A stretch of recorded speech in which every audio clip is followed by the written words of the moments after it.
Well, good morning guys and welcome back to a beautiful, beautiful morning.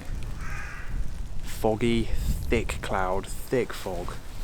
Nice and local. I just love it at the moment because I can just explore locally and just find these hidden gems that I kind of just brushed past before.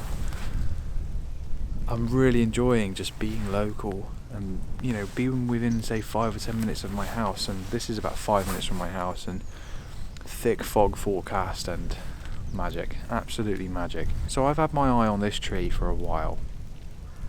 I've always struggled to compose it.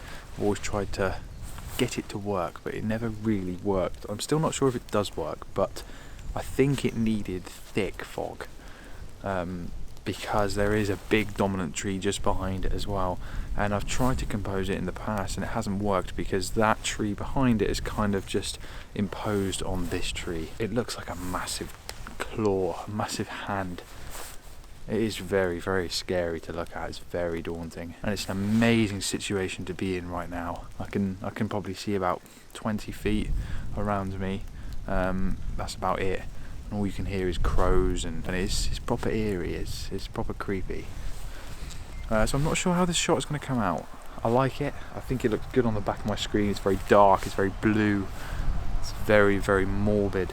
And yeah, it does look nice here, so I'm hoping it comes out as good as I hope it's going to be. So f4.5 ISO 200 and 1.6 seconds. It's still very, very dark.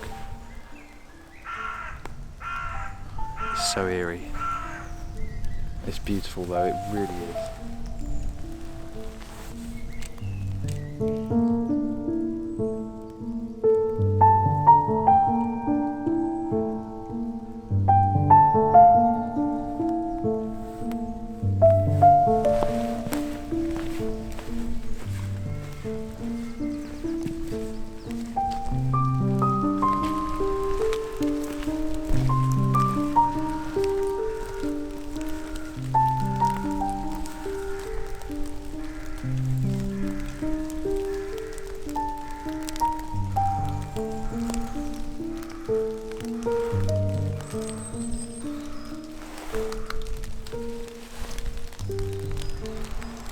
If you were to say to me right now, Ben, would you rather have a burning red hot sky over like the mountains of Glencoe or this?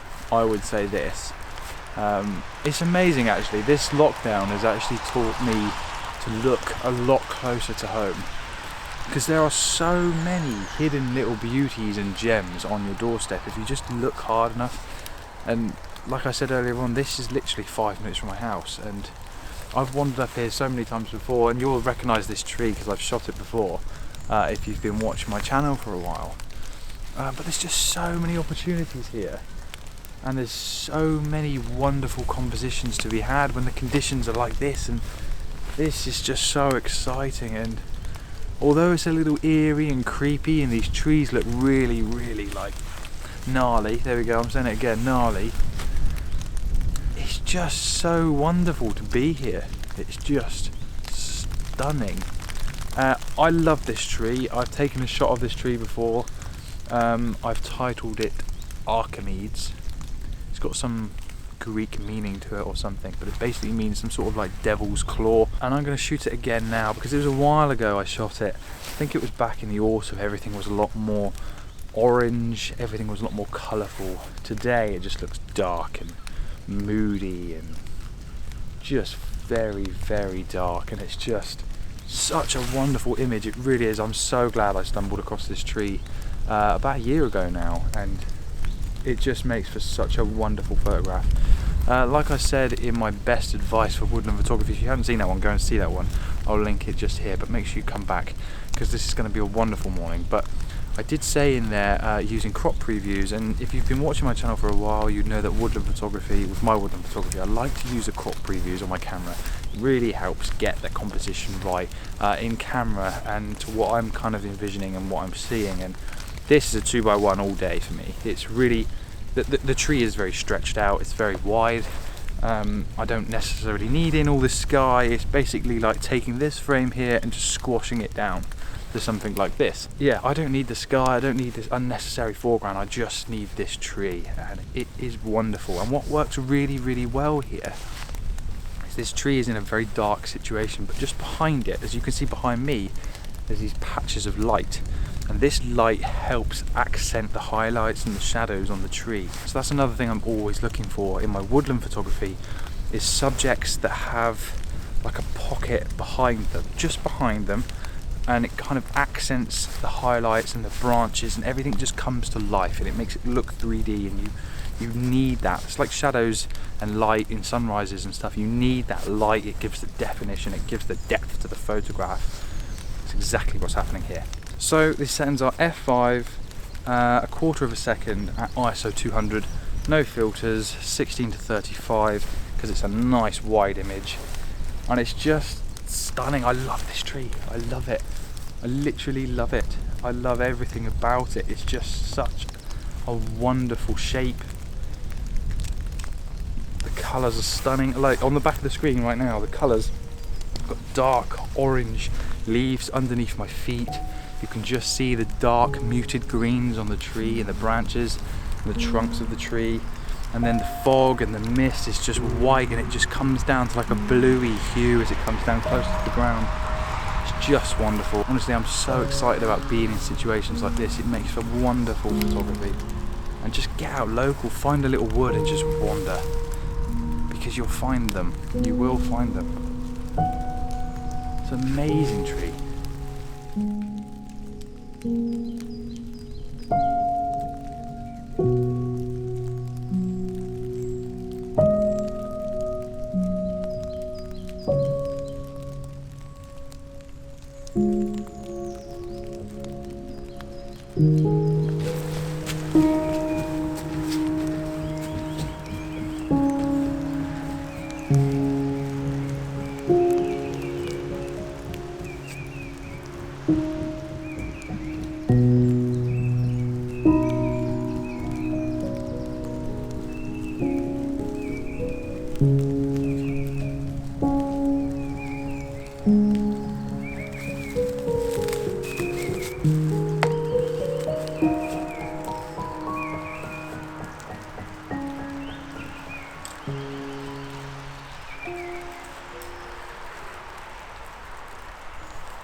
So I've been walking around now for a little while. It started to rain a little bit and the humidity has just picked up. The sun is up, actually, believe it or not, but the humidity has picked up a lot. I'm having to constantly keep wiping my lenses.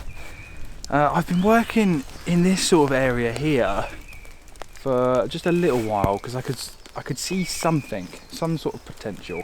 There seems to be a lot of like broken trees here and branches from all the recent storms that have just snapped off, and it just looks like a graveyard for trees, and it just makes for wonderful foreground interest. This is a typical sort of landscape shot, I think. Well, not landscape, but I'm using foreground interest in order to draw the viewer's eye into the shot, rather than just having a beautiful subject like a tree or something like that. Although we do have some wonderful trees in the background, and the fog is just adding to this whole atmosphere. But I'm pretty settled on this composition. I might tweak it just slightly, but yeah, we've got a big broken branch, well, a couple of big broken branches in the foreground, and then the trees just drop off into the background, and it just slopes down the bank, and it just looks really good. I think it just looks nice. It looks like a well thought out photograph. And that's really difficult, I think, with woodland photography. I mean, I just stumbled across this and then thought there was something here and then tried to make it work. But I've spent time here, and maybe 10 or 15 minutes just moving things. I still might move things slightly because there's a few little branches that are just like getting in the way of, like, say, the other tree, and it just kind of just makes for a little eyesore. So it's just making tiny minute adjustments in order to get the shot. But yeah, settings are going to be around about f4.5, an eighth of a second, ISO 200, no filters, and just continuously watching my lens for water droplets. But this is magic. The noises, the sounds, the birds, the rain. It's just stunning. It really is lovely. I really am enjoying woodland photography so much at the minute. I used to struggle with it so much, and just recently having to kind of force myself to do it, I guess. Not force myself, because it sounds like I don't want to do it, but I've always wanted to do it and do it well. And recently, with the lockdown measures and not being able to travel too far, or not wanting to travel too far as well, it's just forced me to look more locally, and there is some gems, there really is. So I'm going to grab this shot and just keep on wandering and bookmark for the future. If it doesn't work today, it doesn't work, and just enjoy this, because I'm the only one here. I've not seen any dog walkers. It's just amazing. Well, let's get this one in the bag, because I really like the look of this.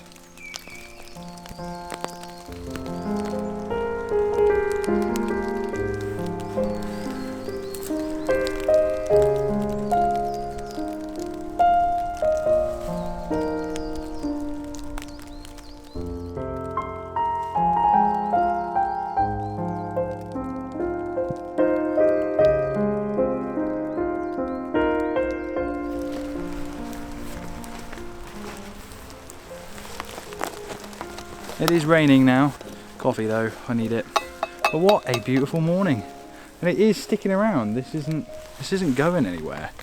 And it's a funny thing, woodland photography. I have been enjoying it a lot more recently, and learning. And the biggest thing, I think, is composition. It's very difficult to get that right, or compelling compositions and strong compositions that work. See, that previous image that I just showed just a second ago that I took, that really ticks everything for me with regards to composition.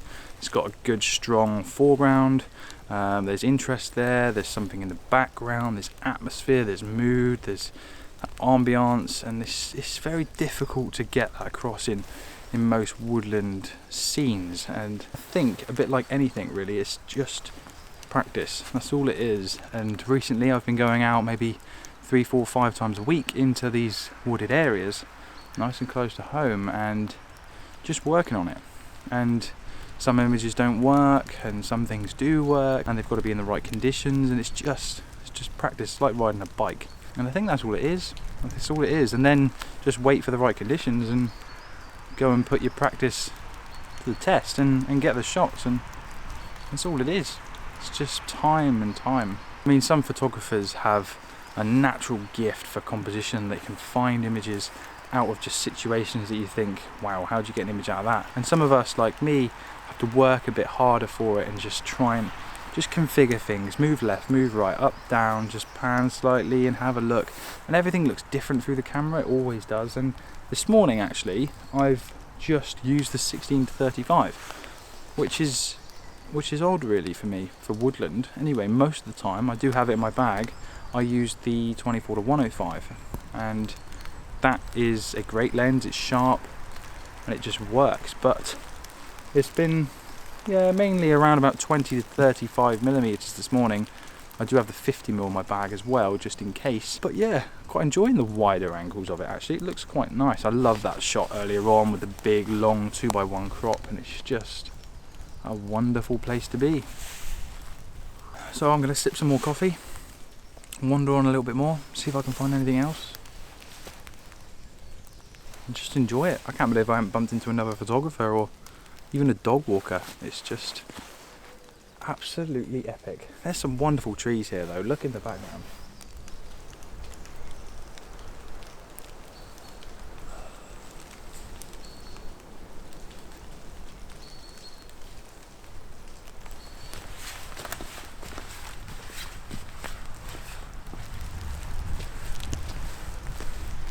So, although it's still absolutely lovely out here, the sun is up and it's breaking. Well, it's not breaking, but it's just lifting everything, and it's just getting quite bright in here now. It's still deceivingly dark on there, but I think I'm going to wrap it up for photography and just scout. This particular woodland is right up on the top of a brow of a hill, so it is very, very subject to like the first light, if you like. And it gets very bright, and the sun rises just over there, and there is nothing between me and the sun. It's just flat land. So as soon as it comes up, it's coming straight through here. The light has lifted significantly in like the last 10 minutes or so. So I think I'm just going to scout. I'm happy with the images from today. The fog is still really nice now, but I think I'm just going to scout and see if there's anything else for next time. A few of you guys have noticed I've got a new bag. This is the Shimoda Action X50. I've wanted this bag for a while, and yeah, finally got my hands on one. And if you'd like me to do a little first impressions video, just let me know down in the comments, because a few of you have been asking, and it really is perfectly suited to someone like me that carries a lot of gear and walks around a lot, and it's just so comfy. You know, I talked about my Shimoda bag, my Explore 40. I always raved about that bag, and I still have it. But this is just, it's just like the next level. It's beautiful, it's so comfortable as well. So I might do a video on that if it's of any interest to you guys. But I hope you've enjoyed this morning, and I hope you've enjoyed just watching this amazing morning unfold, and the wonderful images that come from just really hunting and searching for certain trees and just making images work. And it's so enjoyable, it really is. I think I enjoy it more in situations like this than I do like anything else. It's such an enjoyable style of photography, and you can just connect with the woodlands and just make images out of just nothing, really. It's wonderful, it really is. So I hope you've enjoyed it, and if you haven't subscribed to my channel, please do consider clicking subscribe down below. Give us a like, it's the biggest and best thing you can do for my videos and my channel, and also write us a comment. I'd love to hear your thoughts, and I will see you guys in the next one.